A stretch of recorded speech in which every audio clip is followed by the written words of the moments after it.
आई तिचा मामा हे गेलेले आहेत तिथे DNA त्यांचं हे करतायत मॅचिंग, ते आज होईल संध्याकाळपर्यंत आणि लवकरात लवकर बॉडी येईल अशी अपेक्षा आहे.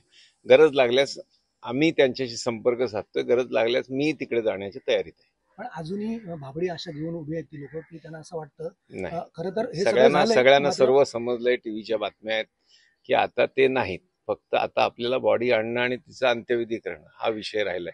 त्याच्यामुळे त्याच बॉडी घेण्याकरता गेलेली आहेत. तुम्ही स्वतः आणि तुमचा संपूर्ण पक्ष, तुम्ही जर म्हणत बूथ प्रमुख आहेत, कशा प्रकारे लक्ष ठेवून येते सगळ्या घटना? नाही, पूर्ण आहोत आम्ही त्या कुटुंबासोबत आहोत. ती कुटुंबातली एक कन्या आहे आमची आणि तिचा आता एकदा जे दुःखद व्हायचंय ते झालं. आता पुढे तिचा अंत्यविधी, तिचे पूर्ण सापोस्कार करण्याकरता आम्ही ती बॉडी लवकरात लवकर कशी येईल, तिथे जर अडचण असेल तर आम्ही आमच्या तिथल्या पक्षाशी संपर्क साधतोय, तिथल्या वरिष्ठांशी संपर्क साधतोय. अडचण असेल आपल्याला असं वाटलं तर आम्ही स्वतःही दुपारी लगेच अहमदाबादला जाण्याच्या तयारीत आहोत. पक्ष काय मदत करते? 100% पूर्णच लागलेलं हो. पंतप्रधान, गृहमंत्री सर्वच लागले तर ते पक्ष काय आणि पक्ष पंत जात भेद सोडून आपल्याला हे दुःखाची घडी देशावरची आणि त्या सर्व बॉड्या सर्व कुटुंबांना मिळणं ही आपल्या सगळ्यांची जबाबदारी आहे. विश्वसुंदरी होण्याचं स्वप्न ती बाळगलं होतं, अखेर यशस्वी पण झालेलं आहे. काय भावना? आता आमचे ज्येष्ठ सहकारी हरीश्वर यांची कन्या मैथिली, हा मोरेश्वर याची कन्या मैथिली, ही मोरेश्वर हा आमचा या इथला बूथ अध्यक्ष होता आणि त्याची आत्ताच 1 महिना 1.5 महिन्यापूर्वी फार आनंदाने ऑफिसला येऊन सांगून गेलेला की साहेब ही क्रू मेंबर झाली आहे, याच्याहून पुढे चालली आहे, परीक्षा देते. एक आनंदाचं वातावरण घरात असताना असा अपघात होतो आणि ती आम्हाला सगळ्यांना सोडून जाते.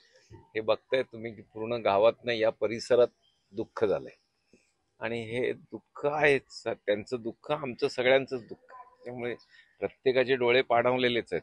त्याच्यामुळे एक पूर्ण कुटुंब भरारी घेत होतं आणि तेव्हाच असा अपघात घडतो तेव्हा पूर्ण कुटुंबच कोलॅप्स होतं आणि आम्ही सर्व परिवारातलेच आहोत तिच्या. असंच आहे. खरं तर इतकी हालापेक्षा सहन करताना इतक्या गरिबीमध्ये अशा प्रकारचं नक्की त्याचे मोरेश्वरनी फार कष्टाने मुलांना शिकवलंय आणि ती परवाच 4 दिवस अगोदर आजारी होती आणि काल परवा ती इथून गेली आणि ती दिल्लीला जाणार, अहमदाबादला जाणार, तिथून पुढे मिळणार कुठलं फ्लाईटनी जाणार, हे सर्व काल तिने 1:10 शेवटी तिच्या आईशी संपर्क झाला आणि 1:40 हा पूर्ण अपघात झाला. त्याच्यामुळे हे परिवारावर आलेलं कोणावर न यावं असं संकट देशावर आलंय. एवढी लोक एकदाच गेली आहेत आणि त्याच्यात ही आमची मुलगी गेली आहे, याचं दुःख आम्हाला सगळ्यांना.